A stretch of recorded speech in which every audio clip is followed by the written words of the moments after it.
Il protagonista di questo racconto è un re. È stato incoronato all'unanimità tanti anni fa, ma tuttora è considerato il sovrano indiscusso di un movimento che a partire dagli anni 50 del Novecento ha cambiato per sempre la musica, la società, il costume. Questo movimento si chiama rock and roll. Ma è anche la storia di una tragedia, di un evento che ha sconvolto il mondo intero, soprattutto perché un re non può morire così, non in quel modo, non in quel luogo. Mi chiamo Marcello Monti, benvenuti a Rock and Crime. Questa è la storia di Elvis Presley. La storia di oggi inizia in una fredda alba dell'8 gennaio 1935 a Tupelo, nel Mississippi. Sono circa le 4 del mattino e Vernon Presley sta assistendo in casa sua moglie Gladys, che sta per dare alla luce 2 gemelli. I loro nomi sono già decisi. Si chiameranno Jesse Garon ed Elvis Aaron. Ma il parto di Gladys non è certamente un lieto evento. Infatti il primo gemello, Jesse, nasce morto. Circa mezz'ora dopo nasce Elvis. La natura ha scelto. Elvis vivrà. Mamma Gladys da quel momento inizierà a curare il figlio come il suo tesoro più prezioso, mentre Elvis per tutta la vita dividerà il suo cuore tra un amore profondo verso sua madre e un senso di vuoto per la morte del fratello. Il giovane Presley, comunque, cresce felice, anche se le condizioni familiari non sono rosee. Il padre, Vernon, non riesce a trovare un lavoro stabile, vive di espedienti e la famiglia arranca in una condizione di povertà. La famiglia Presley è molto religiosa, frequenta la chiesa evangelica ed è nel corso delle riunioni della comunità che il giovane Elvis scopre la musica, iniziando proprio dai canti e dagli inni sacri. Per lui è una folgorazione.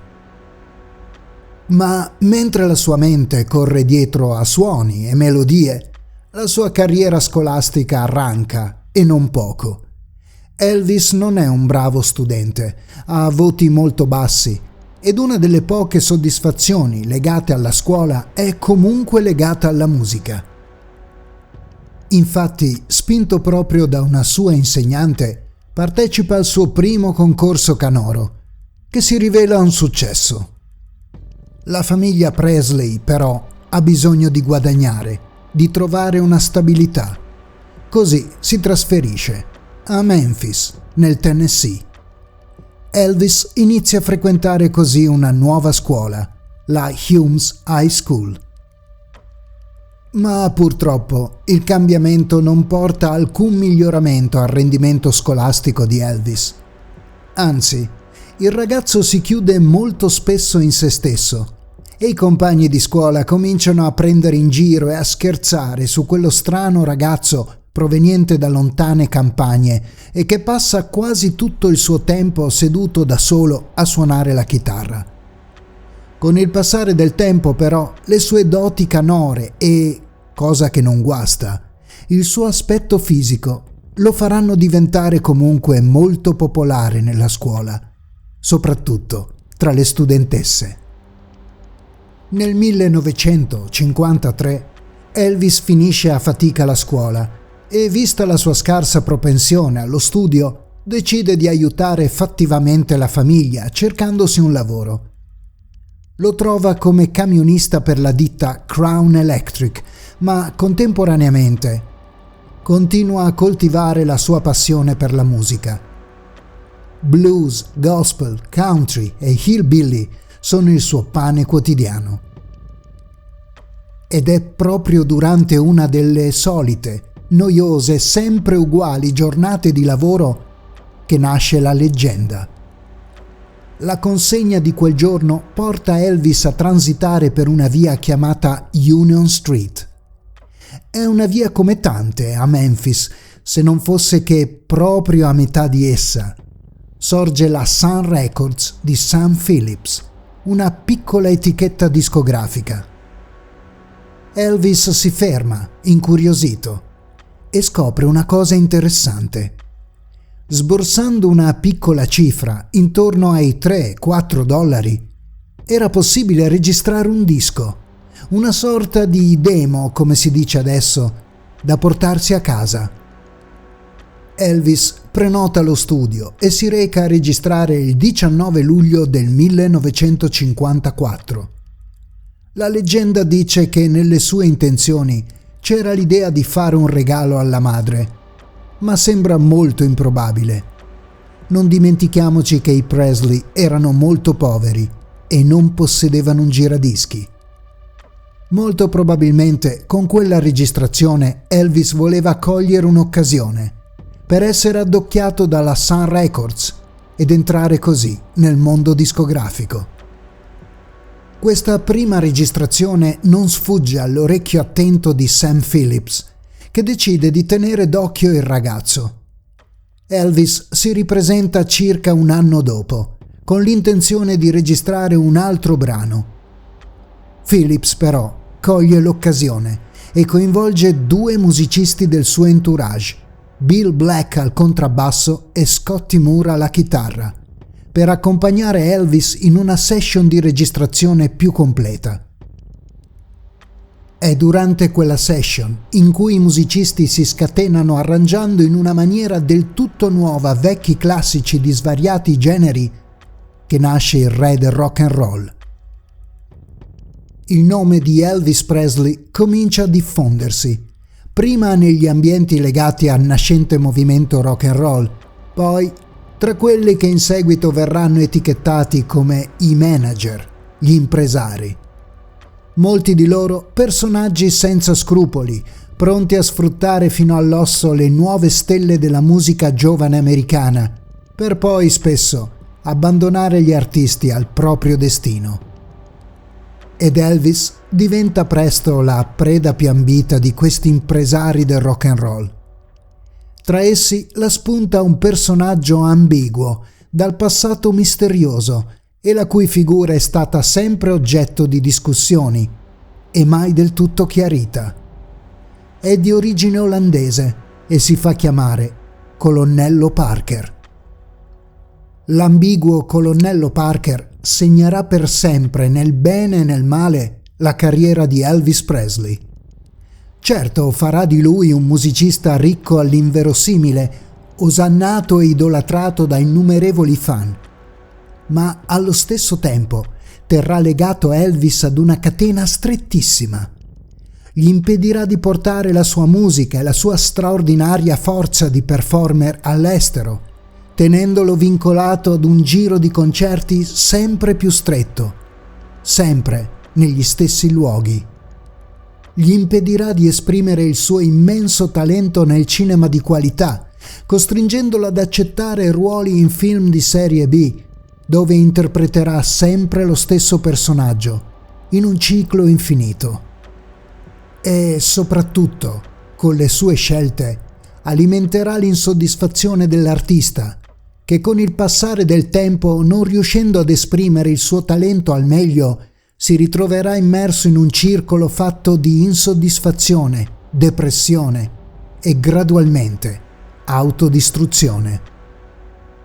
Ma soprattutto, negli anni 60, inizia inesorabilmente un lento declino di popolarità, che parte dagli spettatori del cinema, che snobbano i film di Elvis, considerandoli banali pellicole tutte uguali, e gradualmente si trasmette ai giovani ascoltatori della musica rock, che seguendo le nuove mode e i nuovi cambiamenti sociali e di costume, trovano ben presto nuovi idoli.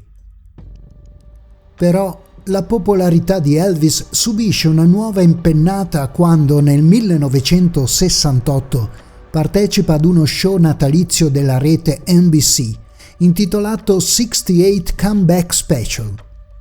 L'immagine di un Elvis sorridente, vestito completamente di pelle nera, intento a rivedere in chiave acustica tutti i suoi brani più famosi, entra prepotentemente nelle case degli americani, che si ritrovano improvvisamente immersi negli anni d'oro degli anni 50, negli anni d'oro del rock and roll. Ma purtroppo è un'illusione. Il nuovo decennio è alle porte e la musica e il mondo cambiano ancora. L'Elvis degli anni 70 è ben diverso dal giovane scatenato che a partire dalla metà degli anni 50 aveva fatto impazzire, scandalizzare e innamorare l'America. È un uomo stanco, intrappolato in un'immagine di se stesso e in un personaggio che deve continuamente alimentare, che non può permettersi di abbandonare nemmeno per un istante. È una vita dispendiosa, quella di Elvis.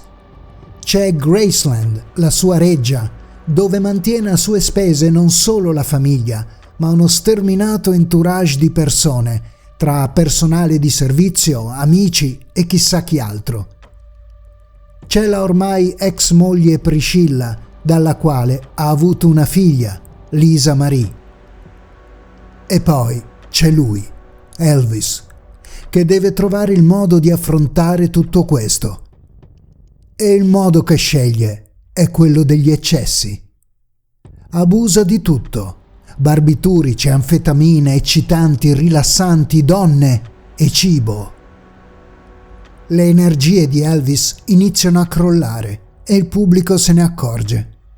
La gente comincia a disertare i concerti dove si trova davanti un uomo stanco, grasso e ormai incapace di trasmettere quell'energia per cui era stato incoronato re del rock and roll. I dischi non vendono più come prima. Le nuove generazioni corrono dietro ad altri idoli, ad altri eroi. E il colonnello Parker? Il manager, se possibile, è un altro problema. Infatti, mentre le finanze di Elvis servono a coprire gli immensi costi dei vizi e della corte, il colonnello passa tutto il suo tempo libero tra scommesse e gioco d'azzardo, con puntate che arrivano a sfiorare il $1.000.000. E ovviamente sono soldi di Elvis.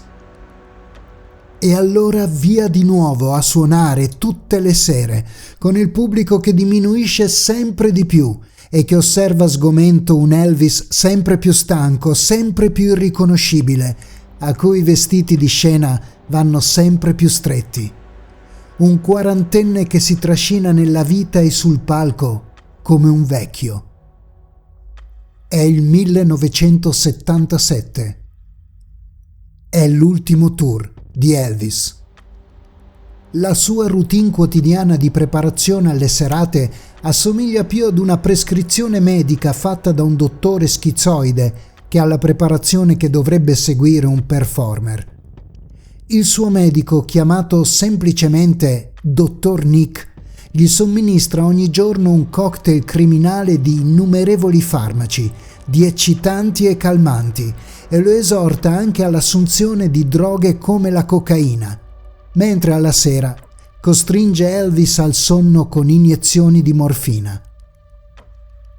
Già, il dottor Nick, un medico di origine greca dal passato oscuro e dal curriculum non proprio rassicurante, già in passato a fianco di altre star della musica e del cinema. Un medico però agli occhi dell'entourage di Elvis con una grossa qualità. Prescrive senza scrupoli e senza fare domande tutti i tipi di farmaco, che siano pericolosi o no, legali o no. La dieta del re del rock and roll, poi, toglierebbe il sonno anche al più tollerante dei nutrizionisti. Grassi, cibo spazzatura, come il suo famoso panino con lardo e banane fritte, e attacchi bulimici violentissimi, tanto da rischiare di farlo morire soffocato più di una volta. Questa è la vita di Elvis Presley a metà degli anni 70, una vita che sta velocemente avvicinandosi ad un tragico epilogo. È la mattina del 16 agosto 1977. È un Elvis nervoso quello che si aggira senza pace per le stanze di Graceland. Tanto nervoso da aver addirittura litigato con il dottor Nick. Secondo il cantante, i farmaci, o meglio, la bomba di farmaci del giorno prima, non ha avuto l'effetto sperato. Ha dormito male e si sente senza energie. Forse la dose era più bassa del solito, forse ha bisogno di cambiare qualche pillola. Ad un certo punto Elvis va dalla sua ragazza del momento, Ginger, e le dice che ha bisogno di stare da solo, a leggere e a concentrarsi. Ed è paradossale che in una residenza enorme come Graceland, un autentico castello moderno dove è possibile perdersi tra le innumerevoli stanze, il posto preferito di Elvis per isolarsi sia il bagno. Solo lì, infatti, nessuno lo disturberà. Il re del rock and roll si chiude in bagno. Sarà l'ultimo gesto della sua vita. Dopo pranzo, intorno alle 2 del pomeriggio, Ginger realizza che è tanto tempo che Elvis è chiusa a chiave. Non è normale. La ragazza riesce ad entrare e trova Elvis accasciato a terra, ormai lì da alcune ore. Anche il dottor Nick accorre, viene chiamata subito un'ambulanza, ma ormai per il re non c'è più nulla da fare. I medici del Baptist Memorial Hospital dichiararono il cantante deceduto alle ore 15 del 16 agosto del 1977. Elvis aveva 42 anni. Good evening. Elvis Presley died today. He was 42. Apparently it was a heart attack. He was found at his home in Memphis, not breathing. His road manager tried to revive him. He failed. A hospital tried to revive him. It failed. His doctor pronounced him dead at 3 o'clock this afternoon. Subito, senza nessun riscontro medico e senza autopsia, il decesso del cantante venne attribuito ad un infarto. Secondo la prima ricostruzione, Elvis durante l'attacco cardiaco aveva vomitato e si era trascinato verso la porta del bagno, senza raggiungerla. Dai primi risultati dell'autopsia si riscontrò una grave intossicazione da sostanze farmaceutiche. Ne vennero contate circa 14 presenti nel corpo del cantante. Tra le varie sostanze riscontrate balzò agli occhi dei medici la presenza di codeina, contenuta nei medicinali contro il mal di denti. Negli ultimi tempi, per lenire il dolore di un ascesso, Elvis ne aveva abusato e secondo gli esami autoptici era risultato parzialmente allergico alla sostanza. Si aggiunge quindi tra le ipotesi di decesso anche quella di uno shock anafilattico. Il 18 agosto del 1977 l'America si ferma per l'ultimo saluto ad Elvis. La cerimonia funebre si svolse a Graceland in forma privata. Elvis venne vestito con un completo bianco e la figlia Lisa Marie lasciò un piccolo braccialetto vicino al corpo del padre. Il rito venne accompagnato da canti gospel, tra i generi musicali preferiti da Elvis. Dopo la cerimonia venne portato su un carro funebre bianco al cimitero di Forest Hill. Il corteo era formato da 16 limousine bianche, ma soprattutto, ai lati della strada, da migliaia di fan in lacrime, giunti per accompagnare il loro re nell'ultimo viaggio.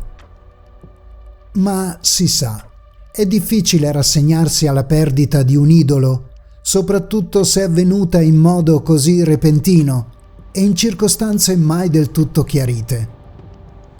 E così, poco dopo la morte di Elvis, iniziano a circolare le voci più disparate in merito ad una visione alternativa degli eventi. La prima ipotesi fu quella di una colossale messa in scena per permettere al cantante di fuggire per sempre da una vita che era arrivata ad opprimerlo, a non lasciargli spazio. Elvis quindi si sarebbe nascosto, magari in qualche remota parte del mondo, lontano dalle pressioni e dai riflettori. Iniziano così centinaia di avvistamenti e addirittura di incontri con il re del rock and roll, ma ovviamente senza nessun riscontro reale. Una delle ipotesi che nel corso del tempo ha avuto più riscontri è quella secondo la quale Elvis sia stato fatto sparire dai servizi segreti del governo americano. Più volte si è insinuato di un collegamento molto stretto tra il cantante e le attività dell'FBI, facendo avanzare addirittura l'ipotesi che negli anni 60 fosse stato coinvolto in un complotto che poi portò alla tragica morte del presidente John Fitzgerald Kennedy. A sostegno di questa ipotesi c'è un fatto reale, avvenuto il 21 dicembre del 1970, quando Elvis, su sua precisa richiesta, si recò alla Casa Bianca, dove venne ricevuto dall'allora presidente Richard Nixon. Elvis chiese di andare a colloquio col presidente con un motivo decisamente insolito per una rockstar: quello di diventare parte attiva nella lotta alle dipendenze da droghe negli Stati Uniti. A partire da quel colloquio, Elvis Presley, se mai lo fosse stato, divenne ufficialmente un agente dell'FBI. Quindi, secondo questo scenario, Elvis sarebbe stato fatto sparire inscenando la sua morte, dopo essere stato inserito in un programma di protezione testimoni. Ma alla fine, anche questa rimane solo un'ipotesi. E forse la realtà è la più semplice. Forse davvero il corpo di Elvis, sfiancato da abusi di ogni tipo, impegni continui, farmaci presi in quantità industriali, ha ceduto quella tragica mattina di agosto del 1977, lasciando il re del rock and roll sdraiato senza vita nel bagno della sua Graceland. Ma questo evento, seppur tragico, non cancellerà mai quella che è stata l'influenza di Elvis Presley nella musica e nel costume. E soprattutto, non cancellerà mai quella che è stata la vera eredità del re, la sua splendida e inimitabile voce, che anche nei momenti più oscuri non lo ha mai tradito né abbandonato e che continuerà a risuonare per sempre nel cuore degli appassionati di rock and roll. Marcello Monti vi saluta e vi dà appuntamento ad una nuova storia di Rock and Crime.